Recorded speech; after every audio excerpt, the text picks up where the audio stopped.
அனைவருக்கும் வணக்கம். இந்தியா அடிச்சு ஆடி இருக்குது நண்பர்களே. அதை கண்டு சீனா அரண்டு போயிருக்குது.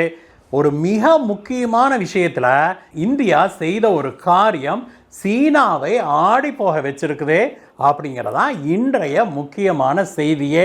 நான் எதை பற்றி பேசுகிறேன் அப்படின்னு இந்நேரம் உங்களில் பலர் கெஸ் பண்ணியிருப்பீங்கன்னு நினைக்கிற நண்பர்களே. அப்படி நீங்கள் யூகிச்சிருந்தீங்க அப்படின்னா கீழே இருக்கிற கமெண்ட்ல எழுதுங்க. யாரெல்லாம் சரியாக எழுதியிருக்கிறீங்க அப்படின்னு சொல்லி பார்க்கலாம். நாம் டீட்டெயில்டு வீடியோக்குள்ளே போகிறதுக்கு முன்னாடி எங்களுக்காக நீங்கள் ஒரே ஒரு விஷயத்தை செய்யணும். அது என்ன? நம்ம சேனலுக்கு சப்ஸ்கிரைப் பண்ணுங்க நண்பர்களே.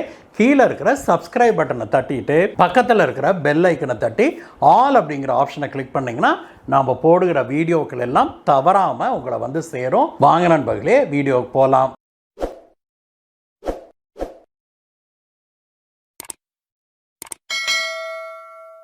நேற்று முன்தினம் ஜப்பான் ஒரு சரித்திர முக்கியத்துவம் வாய்ந்த ஒரு முடிவு ஒன்றை எடுத்தது. அது என்ன, அதனுடைய சிக்னிஃபிகன்ஸ் என்ன அப்படின்னு நம்ம புரிஞ்சுக்கணும். அப்படின்னா அதற்கு நமக்கு முதல்ல தெரிய வேண்டியது என்ன தெரியுமா? இரண்டாம் உலகப் போருக்கு பிறகு ஜப்பானுடைய நிலைப்பாடு என்ன? இரண்டாம் உலகப் போரின் போது ஜப்பான் ஒரு ஆதிக்க சக்தியாக இருந்தது நண்பர்களே. இப்பத்த தலைமுறையில் இந்த ஜென்சி எல்லாம் இதை சொன்னா கூட நம்ப மாட்டீங்க. அப்ப என்ன நடந்தது அப்படின்னாக்க, துக்குனூண்டு குளோபல கைவிரல் சைஸ் இருக்கிற அந்த ஜப்பான் அங்கிருந்து கிளம்பி சீனாவுடைய பாதிக்கு மேல ஆக்கிரமிச்சிருச்சு. அதற்கு பிறகு அப்படியே கீழே அதை சுற்றி இருக்கிற பல நாடுகளை ஜப்பான் ஆக்கிரமிச்சிருச்சு.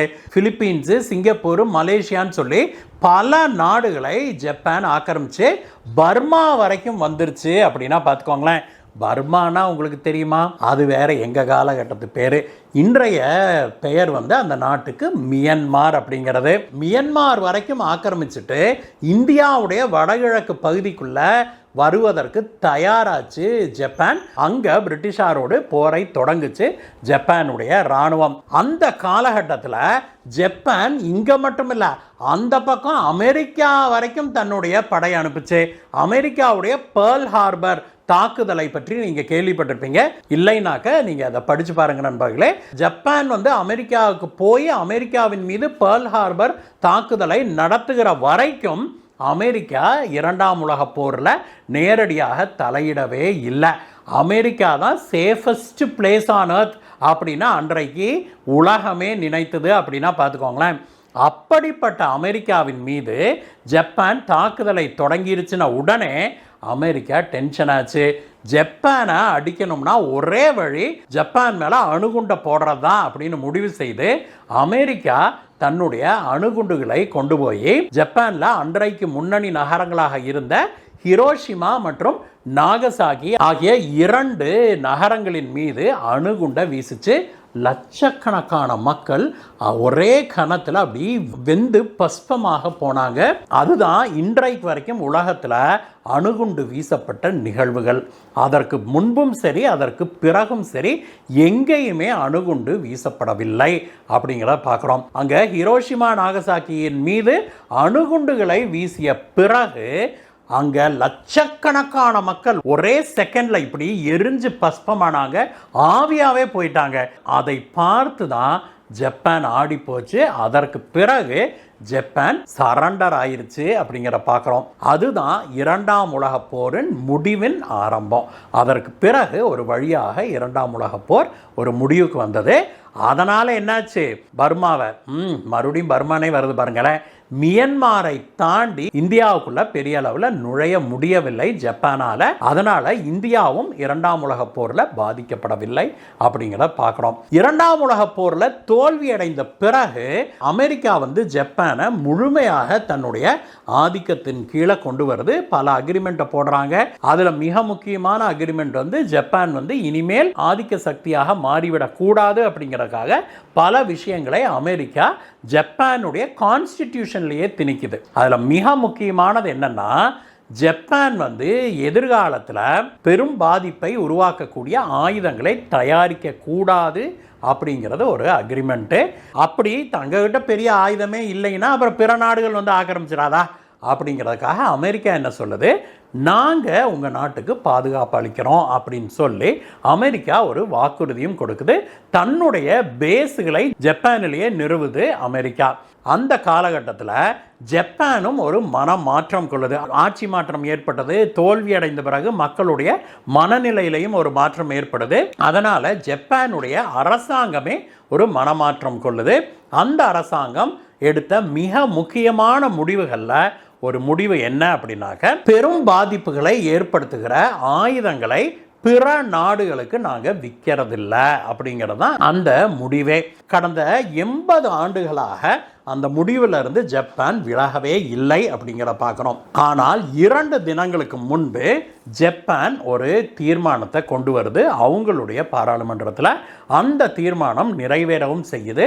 அந்த தீர்மானம் என்ன அப்படின்னாக்க, இன்றைக்கு உலகம் மாறிடுச்சு.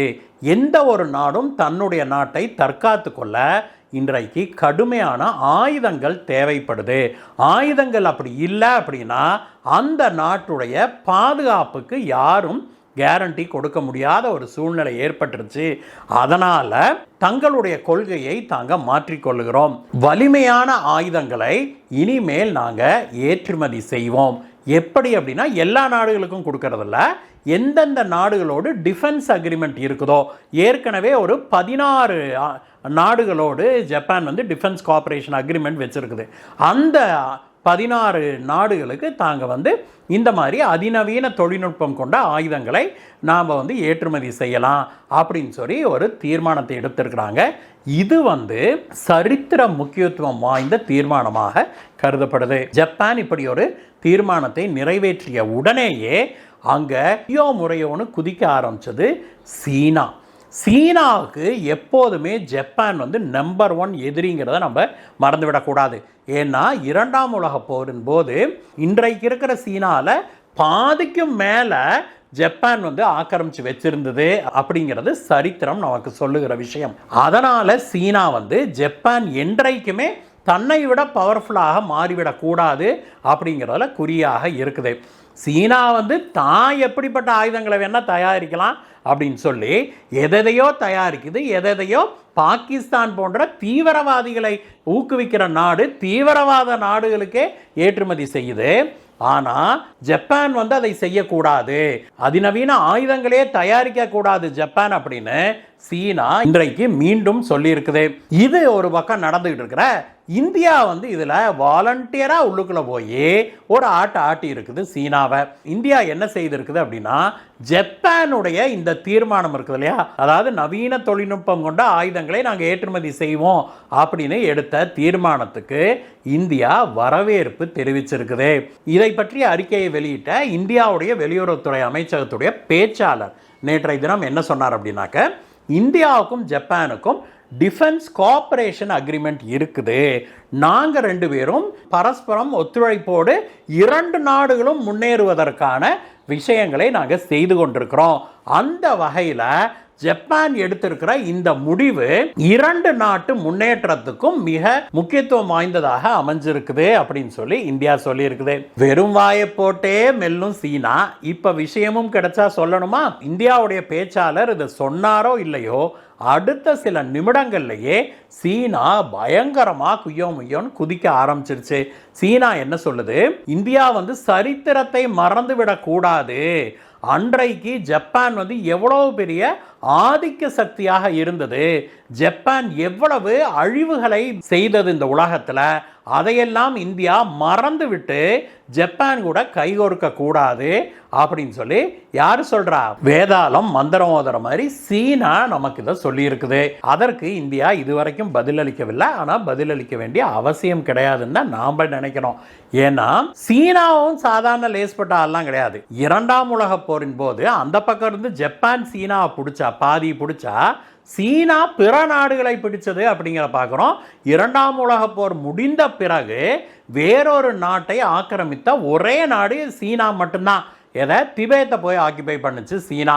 அது மட்டும் இல்லை, வேறு சில சின்ன நாடுகளையும் மங்கோலியாவின் சில பகுதிகளையும் ஆக்கிரமிச்சு தான் சீனா இன்றைய சீனாவாக வளர்ந்து இவ்வளோ பெருசாக நிற்குது. உண்மையான சீனா இப்பொழுது இருக்கிற சீனாவுடைய 40% தான். இது எல்லாம் பக்கத்து நாட்டை ஆக்கிரமிச்சது தான் அப்படின்னா பார்த்துக்கோங்களேன். ஏன் இன்னும் கூட இந்தியாவுடைய அருணாச்சல் பிரதேசம் தங்களது தான் சொல்லிட்டு இருக்குதுல்ல சீனா.